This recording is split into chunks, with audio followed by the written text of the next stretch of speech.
આપણે જીભ પાઠ જોયો, બરાબર. પાઠમાં ભાગ 1 અને ભાગ 2 આપણે જોઈ લીધો છે. આજે ભાગ જોઈએ છીએ આપણે ભાગ 4. આગલા ત્રીજા ભાગમાં શું જોયું? તો કે જીભ છે એના હિસાબે મનુષ્ય બીજા પ્રાણીઓ કરતા અલગ પડે છે. એવું નથી, બુદ્ધિના હિસાબે પણ મનુષ્ય છે બીજા પ્રાણીથી અલગ પડે છે, પણ દરેક પ્રાણીને ભગવાને એવી કંઈક વિશિષ્ટ શક્તિ આપી છે કે જેનાથી એ અલગ પડે છે. જેમ કે બિલાડીને આંખો આપી છે, એની વિશિષ્ટ, બરાબર, કે જે અંધારામાં પણ જોઈ શકે છે. પછી કૂતરાને સૂંઘવાની શક્તિ આપી છે. બળવાન ગધેડો છે, બળવાન છે કે એની ઉપર તમે ગમે તેટલો સામાન રાખી અને તમે લઈ જઈ શકો છો. પણ બધાથી અલગ મનુષ્ય જીભથી પડે છે. હા, એક વસ્તુ પણ કીધી છે કે પ્રાણીઓ છે એ અમુક ચોક્કસ અવાજ જીભ વડે કાઢી શકે છે, બરાબર. જ્યારે મનુષ્ય બધા જ પ્રકારના અવાજ પોતાની જીભ વડે કાઢી શકે છે. જીભમાં કુતૂહલપ્રિયતા પણ છે અને બીજાના દોષને શોધવાની વૃત્તિ પણ રહેલી છે. એટલું આપણે જોયું હતું પેજ નંબર 53 ઉપર. આપણે આજે જોઈએ છીએ પેરેગ્રાફ 3. ટેક્સ્ટ સાથે રાખજો. સમયને સંજોગોને, એ પેરેગ્રાફ થઈ ગયો છે ને. ચાલો ત્યાર પછીનો નીચેનો લઈએ આપણે. એક ગાડીવાળાએ એક નાના છોકરાને કંઈક વાગસર તમાચો માર્યો. છોકરો રડતો રડતો પોતાના પિતા પાસે ગયો. એનો પિતા ઉશ્કેરાઈ ગયો. કોણે માર્યો મારા છોકરાને? બરાબર. એક વ્યક્તિ છે ગાડીવાળો, એક ભાઈના છોકરાને કાંઈ જ વાગ નહોતો અને તમાચો માર્યો છે. તો એ છોકરાનો પપ્પા છે એ ઉશ્કેરાઈ જાય છે. શું કામ માર્યો? એની છાલ ફેરી નાખું, જોઉં તો ખરો મારા છોકરાને આંગળી અડાડવાની હિંમત કોણે કરી? એમ બોલતો એ છોકરાને લઈને આગળ આવ્યો. છોકરાએ ગાડીવાળાને બતાવીને કહ્યું, આણે માર્યો. 6 ફૂટ ઊંચો અને 200 રતલ વજનવાળા ગાડીવાળાએ આગળ આવી અને હા, મેં માર્યો છે. શું છે? કહીને બાયો ચડાવવા માંડ્યો, બરાબર. જ્યાં સુધી એ છોકરાના પિતાને નહોતી ખબર કે સામેવાળી વ્યક્તિ કોણ છે, ત્યાં સુધી બહુ મોટી વાત કરી. પણ જ્યારે એ વ્યક્તિને જોઈએ છે કે ભારી વજનવાળો એક મહાકાય વ્યક્તિ છે, ત્યારે એના અવાજમાં શું ફેરફાર આવે છે જોઈએ આપણે. છોકરાના પિતાની જીભે બદલાયેલો રંગ જોઈ કહ્યું, બહુ સારું કર્યું, એ તો એ જ લાગનો છે. એક જ તમાચો શું કામ માર્યો?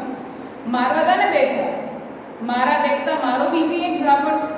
આ જ પ્રમાણે બધાની જીભમાં સમયને અનુકૂળ થઈ જવાની શક્તિ રહેલી છે. જેનામાં એ શક્તિ જેટલી વધારે વિકસિત તેટલો એ વધારે પ્રતિષ્ઠા સંપન્ન, સમજુ અને સાણો. કે સમય અને પરિસ્થિતિને જોઈને ચાલવાની શક્તિ છે એ જીભની અંદર છે. જેવી રીતે ગાડીવાળાને જોઈને છોકરાના પિતાએ પોતાના જીભનો રૂપરંગ બદલી નાખ્યો, બોલવાની છટા બદલી નાખી. એ જ રીતે જે તે વ્યક્તિ સમય અને સંજોગોને પ્રમાણે પોતાની બોલી રાખે છે તો એ વધારે પ્રતિષ્ઠા સંપન્ન, સમજુ અને સાણો ગણાય છે, કે જે પરિસ્થિતિ પ્રમાણે રહી શકે છે. કામિની પેઢે જીભના જાદુને કામણ પણ અનેરા છે. કામિની એટલે સુંદર સ્ત્રી ની જેમ જીભના સુંદરતાની વાત કરે છે. એ મોહિનીના મોહનાસ્ત્ર ભારે અસરકારક છે. નયનબાણ કરતા પણ જીભબાણ વધારે કાતિલ નીવડે છે. તમે કોઈને એ રીતે જુઓ, એના કરતા જીભથી બે શબ્દો સારા કે ખરાબ કહી દો તો એ પણ એટલી દિલમાં અસર કરતી હોઈ શકે છે. ઘણીવાર અમુક ઓળખીતા પુરુષ પર કોઈ સ્ત્રી ફિદા થઈ જવાનું જાણીએ છીએ ત્યારે આપણને અત્યંત આશ્ચર્ય થાય છે. એવું એનામાં શું છે? નથી રંગ, નથી રૂપ, નથી મર્દાનગી, નથી પૈસા, નથી પ્રતિષ્ઠા. એવું તે એ સ્ત્રીએ એનામાં શું જોયું? બરાબર. સામાન્ય દેખાતો પુરુષ છે, એના ઉપર કોઈ સ્ત્રી મોહી ગઈ છે તો બાકીનાને એવો વિચાર થાય છે કે એનામાં એવું શું છે? રંગ રૂપ નથી, એવું બધું કાંઈ આકર્ષણ નથી, તો પણ સ્ત્રી છે એનામાં શું કામ મોહ ઉત્પન્ન કરે છે? એ આપણે જાણતા હોતા નથી. પણ તન મન કે ઘરના વૈભવ વડે નહીં, એણે તો જીભના જાદુથી એ સ્ત્રીનું મન હરી લીધું હોય એ આપણે જાણતા હોતા નથી. તન અને મનથી નહીં, પણ એની જે બોલવાની છટા છે એ છટાના આધારે એ સ્ત્રી કે પુરુષ ઉપર મોહી ગયો હોય એવું જ્યારે આપણે જાણીએ છીએ ત્યારે ખબર પડે કે ભાઈ રંગરૂપ ઉપર નથી ગયા. અભિમન્યુ પર નયનના જાદુ અજમાવી ચૂકેલી ઉત્તરાને જીભના જાદુ અજમાવવાનો વધારે અવસર મળ્યો હોત તો એ વીર પુરુષ બની રણ સંગ્રામમાં જઈ સ્વર્ગવાસી બનેલાને બદલે ધીર પુરુષ બની નમૂનેદાર ગૃહાશ્રમી થયો હોત. ઈશ્વર પણ જીભને વશ થાય છે, માત્ર મનથી નહીં પણ જીભ વડે સ્રોતો ગાય ઈશ્વર પ્રાર્થના કરવી જોઈએ.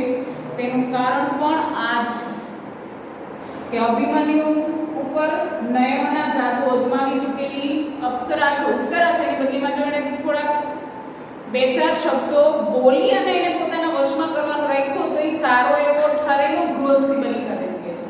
અને ઈશ્વર સ્તુતિ પ્રાર્થના આપણે જીભ વડે બોલીને એટલા માટે જ કરીએ છીએ કે ભગવાનને પણ બોલેલી પ્રાર્થના છે એ વધારે અસરકારક નીવડે છે. એટલા માટે શેષનાગની 1000 જીભને લીધે જ જગત ગતિમાન રહી શક્યું છે અને એના પર શયન કરવાને લીધે જ ઈશ્વર પણ જાગૃત રહી શકે છે. શેષનાગ ઉપર આખી પૃથ્વી છે એ ટકેલી છે એવું આપણને ખબર છે, બરાબર? તો પૃથ્વી આટલી ગતિમાન શું કામે છે તો કે શેષનાગની જે જીભ છે સતત ગતિમય છે અને એના હિસાબે જ પૃથ્વી છે એ એટલી જાગૃત રહી શકે છે. જેમ દેશની જીભો વિશિષ્ટ પ્રકારની છે તેમ ભિન્ન ભિન્ન વ્યક્તિની જીભની ખાસિયત પણ જુદી જુદી જાતની હોય છે. કેટલીક જીભો શ્રોતાના કાનની ઉપાસક હોય છે. શ્રોતા એટલે સામેવાળા જે બોલનાર છે એનું સાંભળવું ગમતું હોય છે આપણને. જેમ જેમ વ્યક્તિ છે એ દેશ કયા દેશનો છે જીભના આધારે ખબર પડી જાય છે તો એ વ્યક્તિની ઓળખ છે એ પણ જીભના આધારે એની ખાસિયત થઈ જતી હોય છે. આખો વખત સાંભળનારના કાનમાં ધુમ્ય કરે છે. કેટલીક જીભો આત્મ પ્રશંસાની હેલીમાં પોતાને સાંભળનારને ડૂબાડી દે છે. આત્મ પ્રશંસા એટલે પોતાના જ વખાણ કરતી હોય છે. એમાં સાંભળનારા છે એને પણ એ પોતાની પ્રશંસા એટલી બધી કરી દે છે. તો કેટલીક સાંભળનારની ખુશામતમાં જ રચી વચ્ચે છે. ખુશામત એટલે કે એના વખાણ કરવા. કેટલીક જીભો સ્ત્રી મુખને જોઈને વધારે વાચાળ બને છે. આમ કોઈ પુરુષ બોલતા ન હોય પણ જ્યારે સામે સ્ત્રીને જુએ છે તો એ વધારે બોલવાનું એનું જીભ રાખતી હોય છે. અન્યથા મૂંગ થઈને રહે છે. મૂંગ એટલે મૂંગી. જીભો બહુવ્રીહી સમાસની પેઠે અનન્ય પ્રધાન હોય છે. બીજાના જ મનના વિચારની વાહક બને છે. કેટલીક જીભો કાતરનું કામ કરે છે, કેટલીક સોયની ગરજ સારે છે. કાતરનું કામ કરવું એટલે કે જે કઈ પ્રસંગો સુધરતા હોય એમાં અમુક વ્યક્તિ એવા શબ્દો બોલે છે કે જેનાથી સંબંધો બગડી જાય છે અને ક્યારેક સોયની ગરજ સારે છે કે સોય નાની છે પણ ઘણા બધા એ સંબંધોને કપડાની જેમ સીવી પણ દેતી હોય છે, બરાબર? કેટલીક નેતરની સોડીનો ખ્યાલ આપે છે. આપણને જાણે કે શબ્દો વડે મારતા હોય એવો ખ્યાલ પણ જીભ થકી જે શબ્દો નીકળે છે એનાથી આવે છે. જીભને આપણે લૂલીનું અભિધાન આપ્યું છે. લૂલી એટલે પાંગડી, અભિધાન એટલે કે બહુમાન. પણ એ લૂલી હશે તો એ ઈશ્વર કૃપા પામેલા પંગુની જેવી હશે. પંગુ એટલે પાંગડો. આખું ગીરી ઓળંગી શકે એવો પાંગડો છે એને આપણે સામાન્ય તો ના જ સમજી શકીએ કેમ કે એ આખો પર્વત ઓળંગવાની શક્તિ એનામાં રહેલી હોય છે. જીભને પણ એવું જ કીધું છે. જગતમાં જે કંઈ થાય છે સારું નરસું આનંદ કંકાસ આત્મશ્લાઘા ખુશામદ વિવાહને વર્ષી માંદગીને તંદુરસ્તી સર્વે મોટે ભાગે જીભને લઈને જ થાય છે. મતલબ સમાજની અંદર દુનિયાની અંદર જે કંઈ સારા ખરાબ જે કંઈ પ્રસંગો થાય છે એની પાછળ જીભ જ મહત્વનું કામ ભજવતી હોય છે. માંદગી અને તંદુરસ્તી પણ જીભના આધારે થાય છે એમ કે છે. સિદ્ધાંત તરીકે જીભ પર અંકુશ રાખવાની શક્તિ મનુષ્યમાં છે પણ ખરી રીતે જુદા સત્તા હેઠળ દબાઈ જાય છે. સમાજ ધર્મ અને કાયદાની રૂએ પુરુષ સ્ત્રીનો સ્વામી છે પણ વસ્તુતઃ એ સ્ત્રીનો ગુલામ હોય તેમ વર્તે છે. સમાજની દ્રષ્ટિએ જુઓ તો પુરુષ એ સ્ત્રીનો સ્વામી છે પણ એક ઘરને જોવા જાવ તો ખબર પડશે કે ખરેખર ઘરમાં પુરુષ છે એ દબાયેલો છે, ગુલામની જેમ રહે છે. એ જ રીતે જીભના તાબામાં રહે છે. એની તંદુરસ્ત ધર્મ એનું આખું જીવન એની જીભને આધારે જ વિકસે છે અને ભણશે છે. કોનો કે મનુષ્યની વાત કરે છે. મનુષ્યનું જીવન છે, એનો નીતિ, એનો ધર્મ, વિવેક, આ બધું જ જીભના આધારે વિકસે છે, એટલે વિકસિત પામે છે, ભણશે છે, એટલે બગડે છે. જો એ સારી બોલી રાખે તો સમાજમાં એના સંબંધો સુધરવાના છે. જો એ બોલી ખરાબ રાખે દરેક જગ્યાએ એના સંબંધો બગડવાના છે. મનુષ્ય એટલે જ જીભ. આપણે કહીએ કે એનો વ્યક્તિગત ખ્યાલ આપણને એની બોલી ઉપરથી આવે છે. મને લાગે છે કે ઈશ્વરે આ માનવ યંત્ર ઘડ્યું, પણ ક્યાં તો એને બહુ ઉતાવળ કરી હશે, કાં તો યંત્ર ઘડવાનો એને જાજો અનુભવ નહીં હોય. આપણું શરીરનું ઘડતર ઈશ્વરે કરેલું છે, પણ એ ઘડતર કરવામાં ઈશ્વરે કંઈક ભૂલ કરેલી છે, અથવા તો એને બહુ અનુભવ નથી એવું લાગે છે. શું કામ એવું કહે છે? તો કે એવી કેટલી સગવડતા એને કરી નથી. સ્ક્રૂ મૂકવાને બદલે કેટલીક વસ્તુ એમને એમ જ જોડી દીધી છે. જે જગ્યાએ સ્ક્રૂ મૂકવા જોઈએ ત્યાં એ જગ્યાએ શરીરને ભગવાન એમ જ આપણને ઘડીને આપી દીધા છે. જીભને ધારીએ ત્યારે મોંમાંથી છૂટી કરી શકાય એવી રચના કરી હોય તો કેટલી સગવડતા થાય. જો જીભમાં સ્ક્રૂ મૂક્યા હોત તો લેખક એવું કહે છે. આપણે ઈચ્છીએ ત્યારે સ્ક્રૂ કાઢીને જીભને મોંમાંથી છૂટી કરી શક્યો હોત તો. નાટક, સિનેમા અથવા સભામાં પ્રેક્ષકો અને શ્રોતાઓ પોતાની જીભનો વધારે પડતો ઉપયોગ કરીને બીજાને દખલ કરે છે. પિક્ચર જોવા જાય કે નાટક જોવા જાય ત્યારે સીટી મારીને બીજાને દખલ કરે છે એમ કે છે. તેને બદલે સૌ પોતાની જીભ બહાર જુદી જુદી ડબ્બીમાં મૂકી પછી જ સભા સ્થાનમાં દાખલ કરવામાં આવે તો નાટક, સિનેમા તથા સભા આપણને વધારે આનંદદાયક લાગે.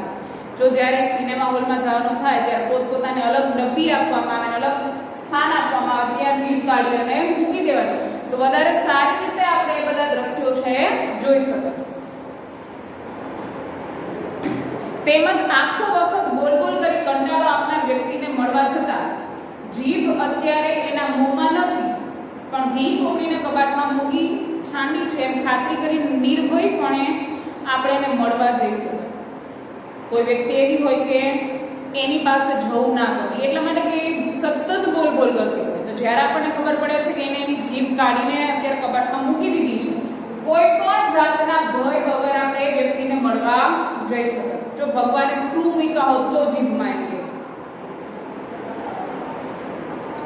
કોઈ પર ગુસ્સે થઈ જઈએ ત્યારે કલહ અને કંકાસના પ્રસંગ ઉપસ્થિત થતા હોય છે. જ્યારે કોઈ પર ગુસ્સો આવે ત્યારે ઝઘડા થતા હોય છે એમ કે છે.